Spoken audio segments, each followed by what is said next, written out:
তিনিচুকীয়াত পানীত পৰিল ৯৮ কোটি চৰকাৰী ধন।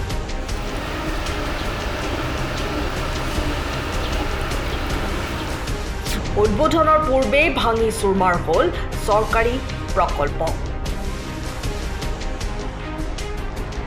৭-৮ বছৰ পূৰ্বেই আৰম্ভ হৈছিল তিনিচুকীয়াৰ গুইজানত পানী যোগান প্ৰকল্পৰ কাম। শেষত কোটি কোটি টকাৰ এই চৰকাৰী প্ৰকল্প ভাঙি পৰিল ডিব্ৰুনৈত।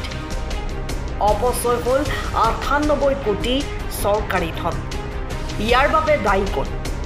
অন্যহাতে গুইজানবাসী আৰু সমাজসেৱীসকলৰ মতে এই গোটেই প্ৰকল্পটো চৰকাৰৰ ভুল পদক্ষেপ বুলি মন্তব্য কৰিছে। প্ৰতি বছৰ ডিব্ৰুনৈত গৰাখহনীয়া হয়, যি কথা সকলোৱে জানে। তেনে ক্ষেত্ৰত কাৰ লাভৰ বাবে এই অযুক্তিকৰ প্ৰকল্পৰ নিৰ্মাণ কৰা হ'ল, সেয়া এটা ডাঙৰ প্ৰশ্ন। এই গোটেই যেতিয়া প্ৰজেক্টটো বনোৱাৰ প্ৰথমতে ভুল হ'ল যে এই প্ৰজেক্টটো বনাওঁতে যে এই লোকেল যিখিনি মানুহ আছে, নৈপৰীয়া যিখিনি মানুহ তাৰ ওচৰে পাজৰে থাকে, এই মানুহখিনিৰ লগত অলপ ডিছকাছ এটা কৰিব লাগিছিল যে আমি ইয়াত এনেকৈ এটা প্ৰজেক্ট বনাম। তেতিয়া মানুহখিনি ক'লেহেঁতেন যে ইয়াৰ বহু অংশ নৈয়ে লৈ গ'ল আৰু ইয়াত যদি কৰে আপুনি এইটো লৈ যাবগৈ। এইটোক নকৰি ৰাস্তাটো যদি বাওঁপাৰে কৰাহেঁতেন তেতিয়াও প্ৰজেক্টটো ধুনীয়া হ'লহেঁতেন। তাৰপিছত তেওঁলোকে যিবিলাক কাম কৰিলে অতদিনৰ পৰা, আজি প্ৰায় মই এইটো ৮-৯ বছৰ হৈ যাব লাগে মোৰ সম্ভৱ। তো এই ৮-৯ বছৰত এই প্ৰজেক্টটো ইমান দিন থাকিব নালাগিছিল। তাৰপিছত ওপৰতে নাও এখন আছে, আপুনি চাব পৰি আছে, সেইটো কেতিয়াবাই বনোৱা, সেইটো আধা মামৰে খালে যেন পাওঁ মই মোৰ ডাউট। আৰু এতিয়া যিটো সিহঁতে পানীৰ কাৰণে হেৰি লৈ গৈছিলে, এটা চিৰি বনাই যে সেইটো পানী বাঢ়িলে ওপৰত উঠি আহিব আৰু পানী বাঢ়িলে কমিলে সেই তলত নামি যাব। কিন্তু এই নৈৰ যিখন কাৰেণ্ট যেনেকুৱা স্ৰোত যিটো আহে, এই স্ৰোতটোত সেই হাকোটা লগাই বস্তুটো কেতিয়াও নাথাকে। ইমান স্পীডত ইয়াত পানীটো আহে।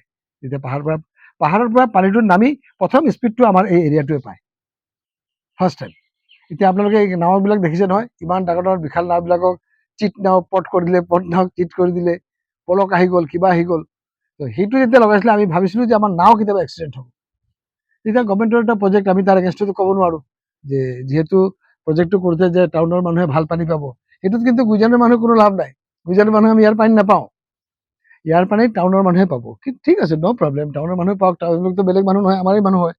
তো এই গোটেই প্ৰজেক্টটো ধুনীয়াকৈ কৰাহেঁতেন এইটো এটা বহুত ভাল প্ৰজেক্ট হ'লহেঁতেন আৰু মানুহে ভাল পানী পালেহেঁতেন।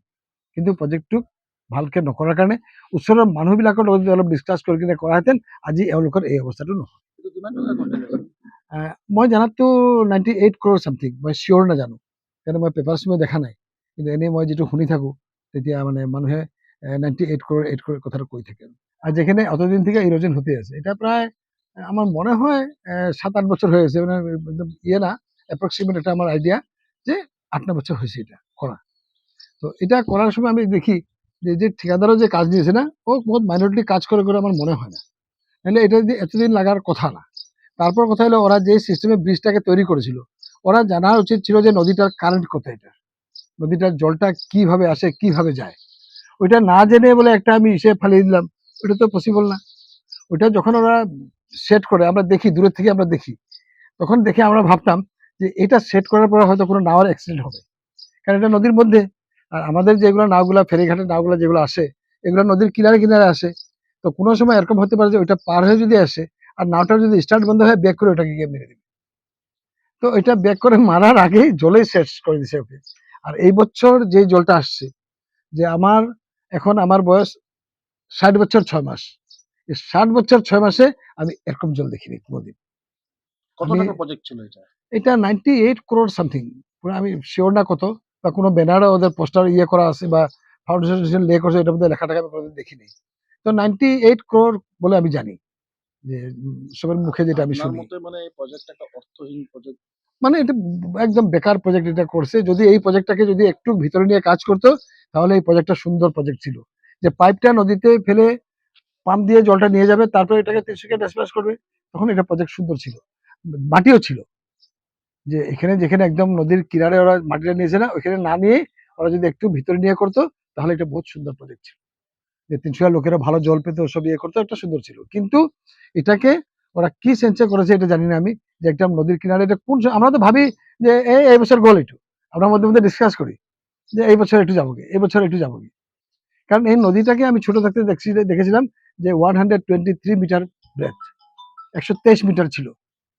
আর ওই নদী ওখানে প্রায় 1.5 কিলোমিটার, জল হলে প্রায় 3 কিলোমিটার হয়ে যায়। আর নদীর যে স্রোত, এই স্রোতটা আমাদের এই ব্যাংকটার থেকে স্রোতটা আসে, ওই ব্যাংকে কিন্তু স্রোত নাই। কারণ কি ডাঙরি নদী যেটা আছে, ডাঙরি ডিব্রু একলগ হয়ে না, এই কিনারটা দিয়েই মারে। আর এই বছর যে জল হয়েছে, আপনি তো নদীর কিনারে দেখেছেন বড় বড় নাওগুলো কি অবস্থা করেছে, যে ওই কারেন্টে ওই পাইপ দিয়ে ওদের লাগানো হয়ে এটা কোনোদিন থাকা সম্ভব না। তো এটা যে ভালো করে করলে পর বহুত সুন্দর প্রজেক্ট ছিল, কিন্তু এটা মাইনরলি, মানে আমি ইঞ্জিনিয়ারের কথাও জানি না, বা যে কন্ট্রাক্ট যে ওটাও জানি না যে ওরা কি, বা লোকাল পাবলিকের সাথে কোনোদিন ওরা কোনোদিন কোনো করসপন্ডেন্স করেনি যে আমরা এখানে এই কাজটা করব, যে একটা কি হবে, বা কাজটা ভালো হবে, এখানে করলে ভালো হবে না হবে, কোনোদিন কোনো ডিসকাস ওরা করেনি। ওইটা ওরা যদি ওই পার্টটাতে না করে, ওরা যদি ওই রাস্তাটার আর এই পার্টটাতে করতো, তাহলে প্রজেক্টটা ভালো ছিল। আপুনি ঘৰখনত জাপানী চৌকাত, দৰ্জা, খিৰিকী, গ্ৰিল, গেট আদি লগাব বিচাৰে নেকি, যিবোৰ দীৰ্ঘদিন অটুট থাকিব? তেন্তে পলম নকৰিব, আমাৰ বিপণীলৈ আহক। যোৰহাটৰ একমাত্ৰ আমাৰ বিপণীত এনে উন্নত সামগ্ৰী উপলব্ধ। এই মেচিনটোৱে বেণ্ড কৰা হয়, দৰ্জা, চৌকাত আৰু উইণ্ডো বনোৱা হয়। বাকী আমাৰ গেনব্লাইজত হয় এইবিলাক। আমাৰ ঠিকনা শ্ৰীৰাম এলুমিনিয়াম চেণ্টাৰ, DCB তিনিআলি, তৰাজান, যোৰহাট 785006। যোগাযোগৰ নম্বৰ 8638967754 অথবা 9401552548। পাল্লা বনোৱা আছে, গেলমেনাইজৰ হয়। এইটো প্ৰেছ ষ্টীল বুলি কয়। গেলমেনাইজৰ উইণ্ডো হয়। ইয়াত ষ্টীলৰ এইবিলাক গ্ৰিল দিয়া আছে, এক্সট্ৰাকে গ্ৰিল প্ৰয়োজন নাই, গ্ৰিল চব লাগি গৈছে। আৰু এইফালে মস্কিটো নেটো দিব পাৰে, এইটো মস্কিটো নেট, এইফালে বেক চাইডে মস্কিটো নেটৰ পাল্লা আছে। পকাত নি পিনে ঘৰটো আৰম্ভ কৰোঁতে লৈ যাবলগীয়া হয়, তেতিয়া পকাত দি দিলে মানে ইয়াত ঢেলাই সোমাই যাব, মছলা সোমাই যাব, বালি মছলাটো ভৰাই দিলে মানে মজবুত হৈ যাব ইয়াৰ। সময়ৰ খবৰ সময়ত পাবলৈ ফ'ল' কৰক টাইম অফ আছাম।